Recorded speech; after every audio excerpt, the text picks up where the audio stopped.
This video is in honor of QUAWAN Charles, a 15-year-old boy who was lynched in Louisiana this month. We have to protect our children. Find more info on how you can support QUAWAN's family as they fight to bring justice to his memory in the description below.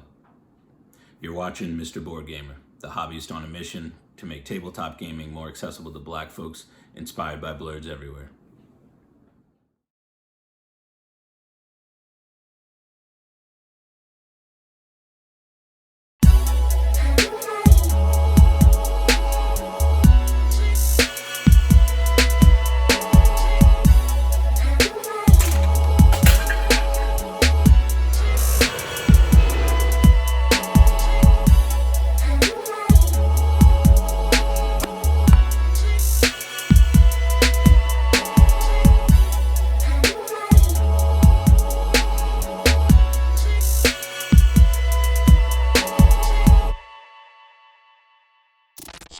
If there is one thing I have loved for as long as I could remember, it is a good fight. My favorite movies, anime, and the games I was raised on reflect this. When I was 8 years old, I would wait for my mother to come home from work or school so that she could play me in Tekken on PlayStation 1. She would smoke me. Once Tekken Tag Tournament dropped, I evolved. I became unstoppable. And I'm not saying that my mother never played a video game again, but you know how that goes. It's turned into a love for martial arts and kung fu films, which I obsessed over as a kid. To this day, I still hold on to my gi as a memento of my childhood. If you are a fan of fighting games, you must check out Dice Throne by Roxley Games. It is one of the most unique and innovative fighting games I have ever seen brought to the tabletop hobby. Dice Throne is a fast-paced tabletop fighting game involving card management and dice manipulation for 2 to 6 players. The game can be played in many different ways, which include 1-on-1, 2-on-2 teams, or free-for-all variants. Fighters in Dice Throne are released in blocks, with a full block being labeled a season. There are currently 2 complete seasons in the game.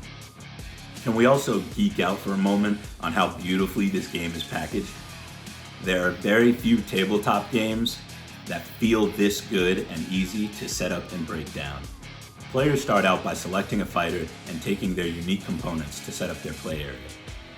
Each fighter will have 5 6-sided dice, their own deck of cards, health and combat point trackers, and a character board listing all of their active skills and passive abilities.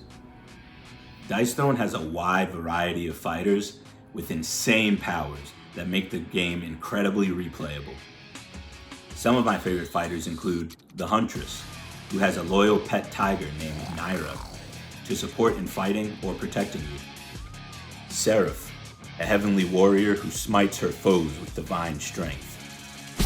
And the Cursed Pirate, who offers some high-risk, high-reward strategies in her skill set. Well. Each turn, players will spend combat points, or CP, to upgrade their abilities using their unique character deck.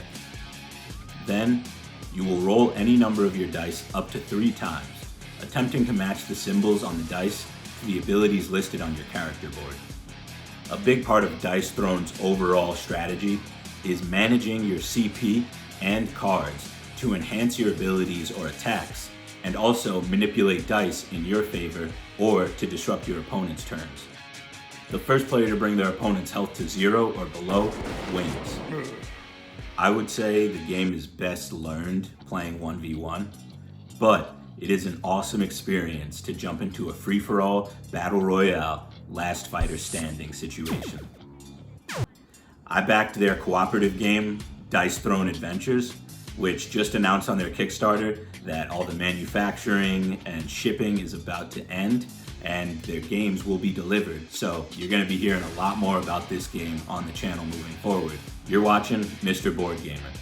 Don't forget to like and subscribe below, and as always, appreciate you for watching.